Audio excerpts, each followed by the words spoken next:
Donald Trump inching closer to securing the Republican nomination. Our next guest has said previously he would never support Trump.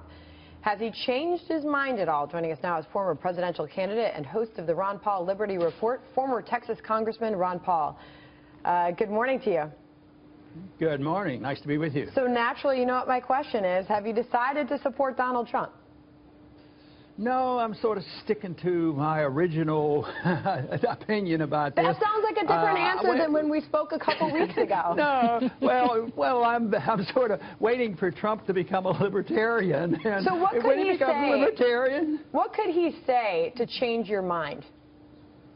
Well, not very much, because you wouldn't know what to believe. I mean, he's all over the map. I don't know what he really believes in. He doesn't have a philosophy. He believes in, he's the boss. He's going to run things. And so I'm not very impressed with that attitude, because I think we have such major problems when it comes to foreign policy and economic policies.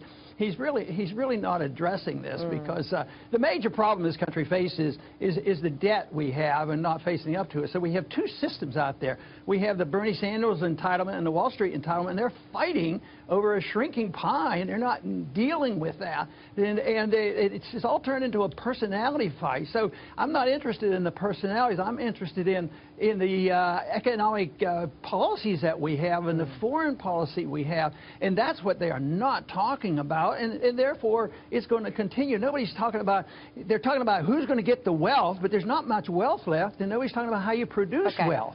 So we're in a real dilemma unless people change the discussion. All right, we want to get to this because we have been telling our audience we were going to get to this morning, but there's reports now that say hotel and resort companies are looking to develop properties in Iran following the Obama administration's nuclear deal.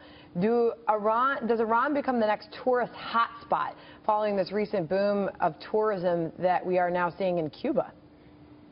Well, let's hope so. That's a great move for world peace. You know, it's pretty amazing that with this administration, it has not done very many things correctly in over 8 years, but they have done two things, Cuba and Iran. This is fantastic. But what bothers me is the inconsistency. Look at what he did in Libya, and look at what he does in Syria, look at what he does in Ukraine, look at what he does in Afghanistan, all in the wrong direction. But I think these two things will signify what the best things that Obama ever did. Just like Nixon's remembered for, you know, having more peaceful relationships with China. That's been fantastic.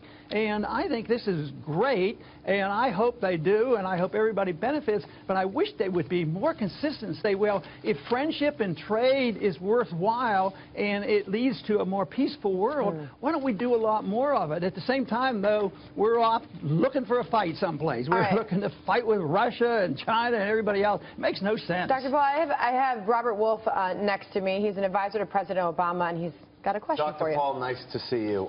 Just two questions, but they kind of similar. One, would you recommend that we lift the embargo to Cuba, and are you supportive of the Trans-Pacific Trade Agreement? Well, the first is absolutely yes. Get rid of the embargoes. What good does that do? And I'm for free and open trade and travel. The Cold War is over. I was drafted during the Cuban crisis. That's over and done with. But international government management of trade, I believe in free trade. I don't believe in managed trade. I don't think you can just manage these trade agreements better, because I want to move in the direction. And besides, I'm convinced the Constitution has given the Congress to deal with bilateral trade agreements and not to give this power to the president, and then the president giving it to an international government. So the process is very negative for a libertarian who wants to have free and open trade, but do it in a constitutional fashion. But I think the stated goals of these trade agreements, I wish they would be carried out, because the pretense is that there'll be freer trade and less tariffs. So I'm all for that. Great. Thank you, Dr. Paul. All right. Thank you for joining us this morning. Dr. Ron Paul, good to have you, sir.